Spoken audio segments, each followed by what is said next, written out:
Have you ever taken a moment to look back on your life? To look back during a time when maybe you weren't doing so well, maybe you were in a rocky relationship, or maybe your money was acting funny, you know what I mean? Your living situation wasn't exactly the best, but comparing that to where you are now, have you ever looked back and said, wow, I've come a mighty, mighty long way. God has brought me so far, and he's not through with me yet.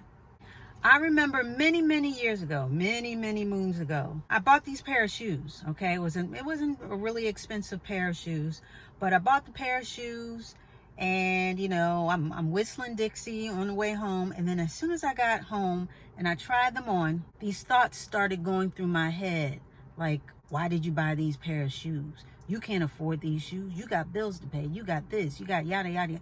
I mean, I instantly had buyer's remorse. I couldn't even enjoy the pair of shoes. And you know what I did? After all that yip yap in my head and all that doubt and all that fear and that panic that set in, like, why did I spend this money on myself? Why did I spend this money on a pair of shoes? Do you really need it? Do you need this? Da, da, da, da, da, da, da. After all that buildup, I turned right back around that next day and I took those pair of shoes right on back. I had buyer's remorse.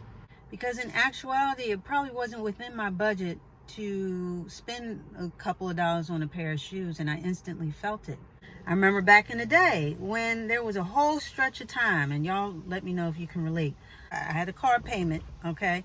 And I would write out my checks. I would post-date those checks for that car payment, and I would calculate and finagle the time that the check would be cashed and then my money hit my account in the bank. I would try and calculate, okay, I'm going to write this check out, but I'm going to post date it. And I'm going to put this date on it because I think my little check from my little job, my check should hit my account. It usually hits on Fridays at 12 o'clock.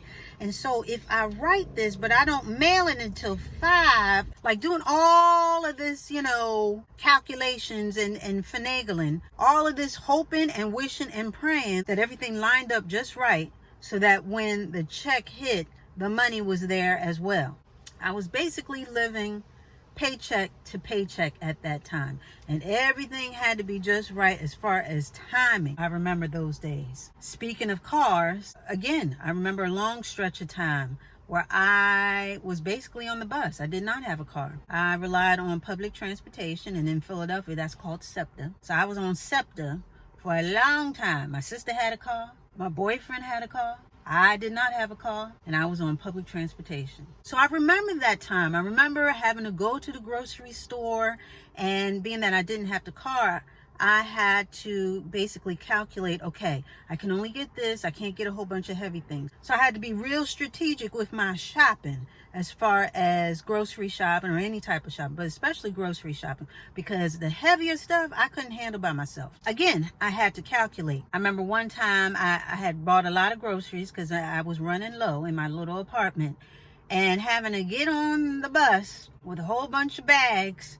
and, excuse me, trying to scoot in and have the bag not hit anybody else, putting it in between my feet, making sure it's not in the aisle. And whew, I remember those days. I remember when I finally got a car, and then I drove out to LA. I think I told you guys that story. I just drove out to LA by myself. I just packed up everything and just said adios. At that particular time, when I came out the first time, I didn't have a place to stay. I did, but then I didn't.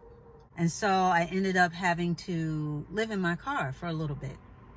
Yes. Not only that, but also being very thankful for Wendy's 99-cent nuggets, because that's what I would eat for dinner. I remember saying to myself during that little stint that as long as I had a car and as long as I always had $1 in my pocket, I would always have a place to sleep and always have something to eat. I remember those days. I remember those lean days. I remember those days where it just looked like stuff wasn't going to line up.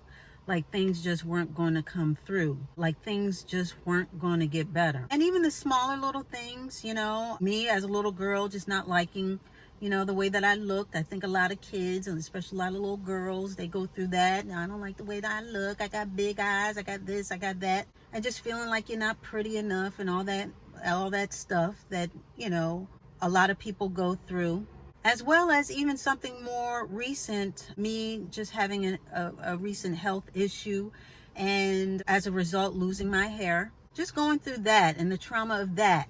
Been through so many things, so many ups and downs. We've all been through things, I've been through all that, but look at how far I've come. I've come so far. And sometimes it takes you by surprise, because you go through life and you're always in the forward motion, that sometimes you don't think to take a moment and look back at it. You know how they say look back at it?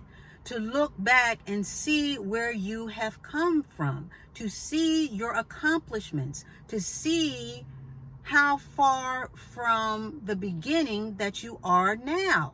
I mean, I've come from a place of not having a home, sleeping in my car. Now I got a secured roof over my head. I've come from a place where I had to rely on $1 meal, okay? $1 meal from a fast food place, as sustenance to get me by every day. And now I'm able to feast, if you will. God has blessed me financially to the point where I am able to buy things and not feel that pitter-patter in my chest, that panic, that acute onset of buyer's remorse. He has brought me from that, and now I'm able to do a little bit more financially. I don't have to write post-dated checks and timing it with the bank and this and that and when's it going to hit and oh my goodness. I mean, I don't write checks period anymore. I do things online, but I'm just saying I don't have to worry about that anymore. And my health and my hair has been restored. God has brought me a mighty, mighty long way. Nobody wants to live in lack. That is not a goal for people. I can't imagine that being a goal for anybody, to live less than their potential, to always be in the state of struggle. I was in that state. I was in a state of struggle. So yeah, when I took a moment to look back at where I was to where I am now, I'm so thankful. I'm so grateful. I have come a mighty long way, baby. And God is not through with me yet, because I have miles to go before I sleep. And I'm going to stand on his word and stand on his promises. That's my goal. Living in the abundance. Recognizing where I've come from. Recognizing the blessings. Recognizing where I am now. Recognizing the accomplishments.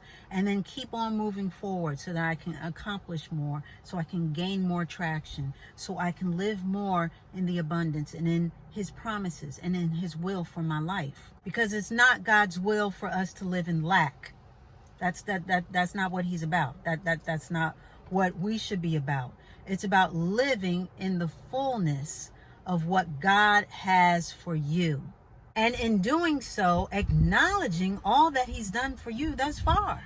And you may not have everything that you want right now. You may not have, the house or the car or the this or the that, the husband or the wife that you want right now. But if you're doing the work, it's coming. If you're doing the work and you're standing on his promises for your life, it is coming. Your house is coming. Your job is coming. Your pay raise is coming. Your husband is coming. Hallelujah. And in the meantime, look at all that he's done for you thus far. Just look at where you've come from, where you've been, what you used to have, how you used to talk, how you used to walk, who you used to hang with. I want you to see the improvement. I want you to acknowledge the progress. Say, wow, I did that. God did that. God came through and we did that. You are blessed. You are highly favored. And you got things to do. And then you're going to have another testimony. A couple years from now, you're going to look back again. Look back over your life. You're going to look back and you're going to be like, oh my goodness. Look at how far I have come. I've come a long way, baby. And guess what? God is not through with me yet. Believe it. And with that, we are going to put a button on it.